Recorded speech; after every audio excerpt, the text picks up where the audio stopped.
Hello everybody. In this video I'm going to be talking about color pencil supplies. Everything in my video you do not have to use. There's also, I guess, probably more products you can use. But this is what I use, and so I really would only like to speak about what I use and everything. And it's pretty much the basics. And so it definitely will apply to anybody. So, this is Prismacolor Premier. I have a 72 set. Prismacolor has also the Scholars and the Verisons. The Verisons are very hard leads, and that's using like fine detailing, cleaning up your edges and your lines. Prismacolor Scholars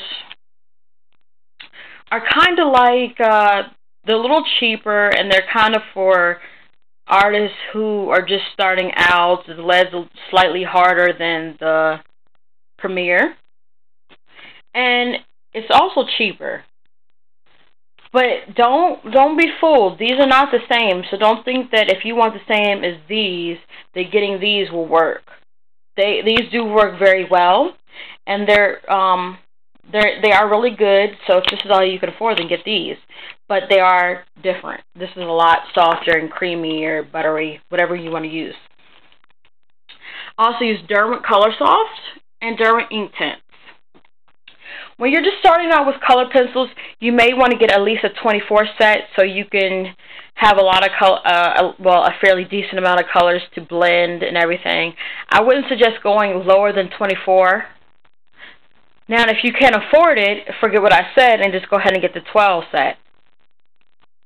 But if you can, at least get the 24 set so you have enough to work with. Now, if you have enough money is not an object at all, then I would suggest you go with a set like around 72 or higher or somewhere in between. Okay, so the difference between artist quality color pencils and cheap ones. You can use the example of dish detergent or dish soap, whatever you call it. A name brand dish soap is going to have like more soap in it and less water.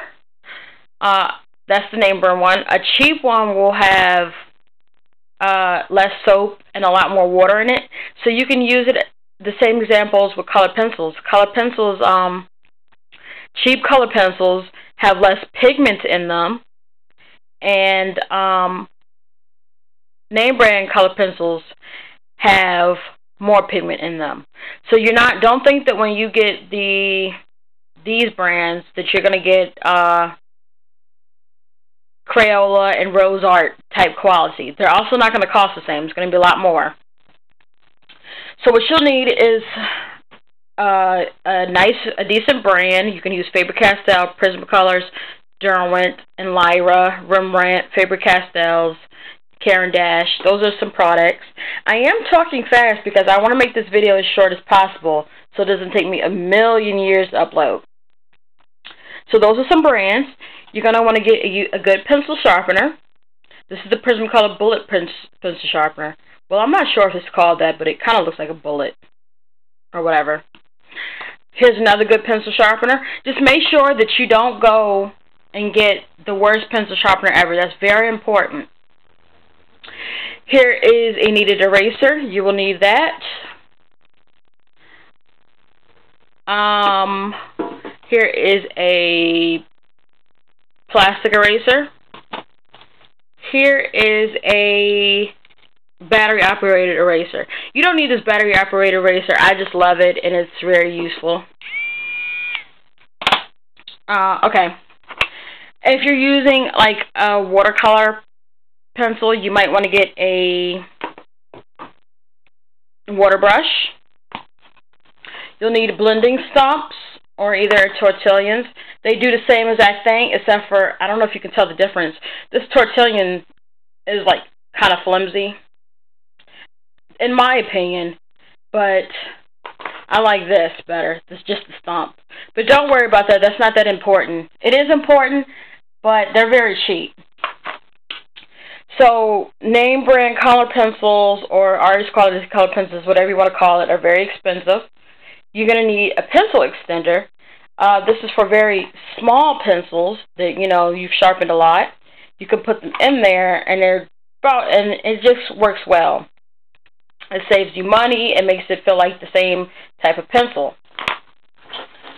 Here you have this paint thinner. You can call it, this is Best Clean Odorless Turpentine.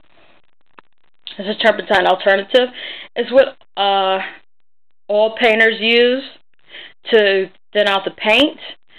This will make the paper not show for color pencils. A lot of times people have troubles no matter how many layers they get. The color pencil, shows through the paper, or the paper shows through. That's what I mean. This will help it blend very well. And also these are for blending too. And then you also want to get a blender. A Prismacolor blender. Whoa, sorry, I sound slow. A Prismacolor pencil blender would work. Here's one right here. I haven't used this one yet. I have another one that I used. Or you can get the marker blender. You also might want to get a good color pencil book to help you out along the way, make things easier, make your learning experience easier. I'm not suggesting that book because I don't want you to feel like just because you're watching my video that you have to get this book. And you might want to get a pastel paper, sketchbook paper. As you go along, you will decide which you like.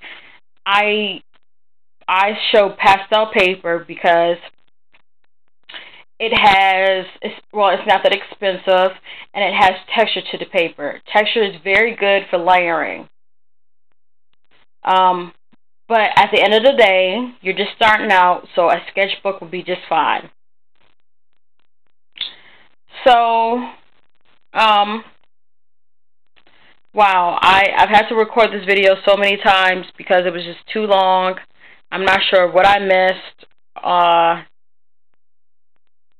I hope I didn't miss anything.